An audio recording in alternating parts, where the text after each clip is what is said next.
everyone. We're going to be talking about Kubernetes and the lessons learned taking JFrog applications to Kubernetes and our journey in Kubernetes. I'm Eldad. I work at JFrog. I'm an architect. I like to describe myself as solving problems, regardless of the title. I've been doing infrastructure and automation for over 15 years, and I've seen some interesting things along the way. So for this talk, I assume you know Docker, I assume you know some Kubernetes, no deep diving. I'm not going to do a demo since we don't have a lot of time for that, but please feel free to approach me after that. I'm going to be at the JFrog booth right outside here, and you can contact me through all the social medias with any questions and comments that you might have. Okay, so why did we want to go into Kubernetes, and what were the problems that we wanted to solve? I'd like to ask everyone coming to me with an idea, start with the question, what problem are you trying to solve? And why did we go into Kubernetes? We had a few problems. We had significant problems. One of them was the ability to spin up a big functional environment with one or many of our applications for integration reasons, for demo purposes, for testing, and just for playing around. We wanted for anyone to be able to do it, whether he's a developer, a QA, a technical writer, a product manager, or just someone who just wants to play around with one of the products. We, in our last year, have introduced a new product we call the JFrog Enterprise Plus, which is a platform made up of all of our applications put together.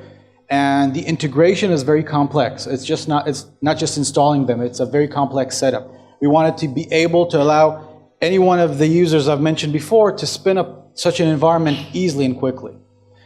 We wanted to be able to work per branch. So a developer can safely deploy their branch, test it, integrate with another developer's branch on another product, and work in an isolated manner so they don't interfere with each other's work with other branches, and can safely bring it up and bring it down. We want to have a better utilization of the resources. I think everyone's aware when you're running a server at 98% CPU, you have to wonder what's wrong and you're not using the extra 2% CPU you have available. And we wanted to support the new distribution for our products because the world is going to Kubernetes, and we want to be able to provide an official distribution for Kubernetes. We'll get into that. Let's start from the end, because after this slide you can leave and walk on to the next talk if you'd like, or stay and hear the deep dive. You should start small. We've been talking about that and you've heard it everywhere. You have to get your application ready to run in Kubernetes before you go into Kubernetes. I'll be talking about that in this talk, but getting your application ready is, in my opinion, more important than actually understanding and working with Kubernetes. Security. You have to know what's running in your cluster. It's very easy to deploy hundreds and thousands of applications into these huge clusters and not care much about what's going on in there because they work. But what's actually in these applications? What are the binaries that are carried within these Docker containers, Docker images that are running in my cluster? Are they safe? What vulnerabilities I have? You should know your limits, how you limit your applications so they don't interfere with each other. You have full control. How you test for the health of your application in Kubernetes. Visibility, how do you see what's going on inside the cluster? It's like this black box, it's really hard getting in. And work with the community. The Kubernetes community is very successful because it's exploding. Everyone's there, everyone's contributing, everyone's asking questions, everyone's learning, and everyone's teaching. When I started with Kubernetes over 2 years ago, this is what I thought it was going to be. I saw some demos, I played around with some local minikubes, and I felt, wow, after 15 years of doing this, this is what I get. It's going to be awesome. But in reality, this is what we got. When it comes down to it, it's a very complex machine, has a lot of moving parts to it, and you have to understand what you're doing when you're doing it. So we talked about starting small, what you should think about and should know before you start. Start with the simple examples. Okay, there are plenty of examples. Use the existing demos. Don't try and outsmart the system or outsmart the tutorial and skip ahead. Understand them. What does the line in that YAML file actually mean? When I allocate resources, when I request for a minimal amount of resource, when I limit them, what does it actually mean? There's plenty of documentation on this. You can't really miss it, but you have to read it, or at least understand it. Set minimal goals for getting your applications running in Kubernetes. You don't have to get a full-blown solution of everything working out of the box, but it will be nice if a web page of the front of your application is up displayed once it's deployed and running. It will be nice not getting any errors. It will be nice if a REST API you call into the system actually returns an OK or returns a 200 code. Get comfortable before you move on. It's very easy, and I've done that mistake. I was so happy I got Nginx running, and I got the welcome to Nginx page, and I was deploying big applications in Kubernetes. And to be honest, I messed it up so badly that I was able to actually crash Kubernetes nodes in Google. And I got some reports from Google about the kernel crashes that I've created, and I'm doing some big no-nos. So yeah, you can really mess it up. And I was sure it's Google's fault, not mine. I've said this before, you should start with the application. The application has to be ready to run in a containerized environment, to run in a container and to run in Kubernetes before you can actually do it. It's very easy stuffing an elephant inside a container and saying, yeah, let's put it in Kubernetes, it'll work. There are a lot of factors to how you get it good and ready for running. I'm going to share some points for that. Logging. Your application has to have good logging of what's going on inside. It's not as simple just logging into a server and pulling out the logs, have some guy in the ops team get it for you. What happens if you have multiple log files or multiple log streams? Okay, in Kubernetes or in other Docker-based orchestrations, you usually get the standard output and standard error outputted into your screen or whatever log collector. So what happens when you have multiple logs? Persistency. What part of your application needs persistency, which means it needs its data for its next life cycle, it needs to stay around, and what doesn't? Don't put everything on a persistent storage because it'll be probably wasteful. And you'll get unclear behavior once the application restarts or crashes and boots up again. Proper handling of termination signals. One of the natures of a cloud-native environment is the uncertainty or the instability of our services. Our services can come down, they can be terminated, and you have to have good control of what happens when it does happen. We've heard about this before, and we should be aware of that your application will crash. What happens when it does? How do you handle it? And survive or work through a service restarts. What happens when your service restarts? Does it start from the beginning? Does it know where it was? Where's its state? How does it handle the persistency that it was left in an unknown state? These are all related. High availability is the new default, which means that to improve your durability and availability, you should be able to support running multiple instances of your application alongside each other. This gives you much higher availability, as the term states, and durability. Because if your application has 2 or 3 or any number of instances running, which are spread across a cluster, if some of the cluster nodes fail or they need to be upgraded, or your application instances are crashing, then you can safely assume or safely see the other instances of your application still serving and serving reliably. Rolling upgrades. With high availability or multiple instances, you can roll an upgrade of your application. Newer versions can easily be rolled by replacing individual instances of your application with 0 downtime. Kubernetes supports this out of the box if you use it correctly. You do need to be aware of backward compatibility. If you're rolling a new version that is not compatible with the older version, you're going to mess it up. So a key factor or a key to what is related to rolling upgrade is If you break compatibility, it's a different story, okay? There are different ways to upgrade a compatibility broken version.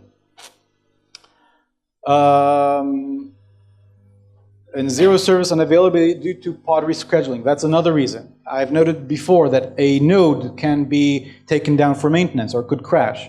So if you have multiple instances, you're covered. Who's heard of the 12 factors here? It's a great read. This presentation will be made available after the conference.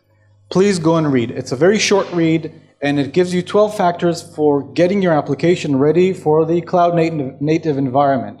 I'm sure everyone in this room will find one or more of these keys relevant to their application and go back to their architects or the manager saying, look, we should do this and that better.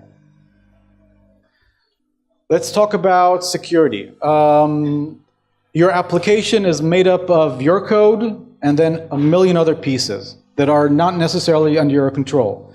Most of them will be external dependencies or OS packages, and especially in Docker images, you usually carry some base image of some operating system that has some OS packages that you just accept as the defaults, but you don't really know what's inside. What are the vulnerabilities it carries? And if it does, are these exploitable? Are they exposed in a way that they can be exploited or not? Understanding what you have inside each and every one of your services is key and is very important to the reliability and the safety of your cluster. The nature of services running in Kubernetes is they not necessarily do, or they can have access to areas or other areas in the cluster that they shouldn't have access to. That's related to how do you manage your cluster security using the role-based access control, but that's a bit out of the scope of this discussion. Also, something you should be aware of is a license compliance. Open source comes with licensing. Licensing all have their limitations. Some licenses actually force you to open source your own application code, and it could lead some issues. Should be able to find out what's the licenses that you carry with your application that are coming from the OS, from the libraries that you're using. All right, know your limits. I've stated before, understanding that every container has or should have its limits. When you describe an application, you can omit this and decide let it run with whatever it needs. What happens is Kubernetes will allow it to grab or consume any amount of resources that that particular node where your application is running has. If you don't put the limit on that, you will end up with Kubernetes killing your applications because you were too greedy or you were conflicting with other applications running on the same node. This is a hard lesson learned because when you're running with the initial demos or when you're spinning up your first application in Kubernetes, you forget about that. I did, and that's what happened. Don't forget that sometimes your external limits also need to be applied internally. For example, Java applications. That your JVM should also be restricted with the XMX and XMX flags to use a particular amount of memory. Usually these go along together. Just a couple of more examples, RabbitMQ, MongoDB, which were initially, now they're much better. Initially when I started using them about 2 years ago, I've had serious issues with restricting them to run inside Kubernetes. And I'm not talking about necessarily production environment, I'm actually talking about development environment. Mongo was very greedy, RabbitMQ was unaware of the limits that were being put on the container. It saw the whole node's memory and CPU. It wasn't very easy at the beginning. Once you figure it out and you understand there's a limit to the pod and there's a limit to your application, you get it going. On the other hand, don't overload. It's very easy to use this over-provisioning feature of putting many pods inside your cluster, inside your node, and have them manage their resources. What happens when you actually start getting some load on the system? And every application is trying to grab as much CPU or as much memory as it can, but there isn't enough. So Kubernetes just starts killing them. And there's a whole discussion and documentation of how out of resources is handled by Kubernetes. So just be prepared for that. Don't overcrowd your nodes. It's very easy, it's very tempting to say, hey, I got 200 pods, sorry, I got 100 pods running in my node, and they're working fine because they don't have real load on it. Once you load it, 50 of them crash immediately. I did that. You should know your app's health. One of the nicest features, one of the most important features, is the auto-healing feature that I think can and should help ops people sleep better at night. 90% of the issues that we see are immediately cured by a restart. Your application hangs, your service doesn't work, yeah, I'll just bounce it, I'll restart the service, I'll look into it tomorrow. So what if it could do it by itself? I can sleep at night, in the morning I'll get a report that a restart was done. So if you know how to define the probes, the health probes, the readiness probes, if you're not familiar with this term, it's just a probe that Kubernetes will check, depending on what you describe or what you ask, will check the health of your application. When is it ready to serve? What is the criteria for it being considered as healthy? If you have that well configured, then your application will not work if it's not working. And that's very important for the auto-healing mechanism. Multiple containers in a pod. There are cases where you can use, or you should use, multiple containers in a pod. When I started out, I was warned, don't put more than one container in a pod. Separation of concern was the biggest concern. Now there are cases where you could use extra pods. We have the extra containers in a pod. There's the init containers. The init containers are a process that will come up before the main container, before the application container. We'll do something like preparing file system or checking availability of another resource. And then your application container will come up. You could have what's called a sidecar container, where it'll be a container running alongside your container. It could be used as a proxy. It could be used for maintenance. It could be used for monitoring. It could be used for collecting logs. These are all valid use cases. If you've heard of Istio, Istio technically injects a sidecar container into each of your pods. So it's doing it already. So managing an application's lifecycle. So you've got all the spoilers running. So the application is made of multiple components. It's not just your application. It could be a database. It could be another data source. It could be multiple services running together and coexist. And usually for Kubernetes, you'd represent each one of them as a YAML file or a snippet or multiple snippets in a YAML file. Versioning of an application that's made up of several YAML files is challenging. You could use a Git tag. You can pack it into an archive and then archive that binary, tag that binary or version it as your application's version. And having all the configuration in the YAML files is great, but how do I differentiate between local, between staging, between production? It becomes challenging. How do I roll back to a previous version of the application? And here comes Helm. I assume that most of you have heard of Helm. We are all wearing the Helm t-shirts also. Helm comes to solve this problem. Yes, sure. Okay. Helm comes to solve this problem, and it does that by collecting all of our concerns into one archive, into one place. So a Helm chart looks like this. It's a collection of our YAMLs, collection of its configuration. You can differentiate between development, staging, and production. Helm can declare or have subcharts, other charts as requirements, as dependencies. So you can declare that you want to use the MongoDB Helm chart as your dependency. So you don't have to take care of providing Mongo yourself. You just declare it as a dependency. It's similar to what Yum does for RPMs. Some useful commands with Helm. I'm not going to go through them. Again, you'll have access to this presentation once the conference is over. You can get Helm charts. There's a very big and growing community of the Helm charts.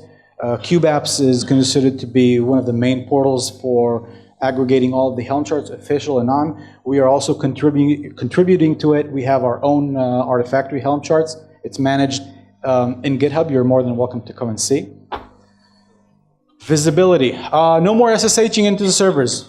I've been SSHing for more years than the ages of my children combined. No more. You have to find another way to do that. And for this, you have to have good monitoring and good logging. We use Prometheus and Griffin. A great combination comes out of the box. You don't really have to work hard to get it up and running, and you get great information from it. We use the Efk Stack, which is like the ELK, but we use Fluentd instead of Logstash. That also aggregates all of the logs from all of our containers into a great portal. We use Cabana for it.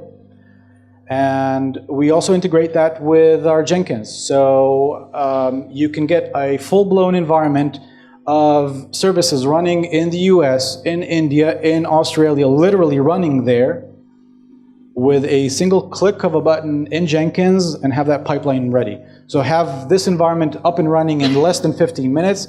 I have some JFrog users that could testify that it actually works.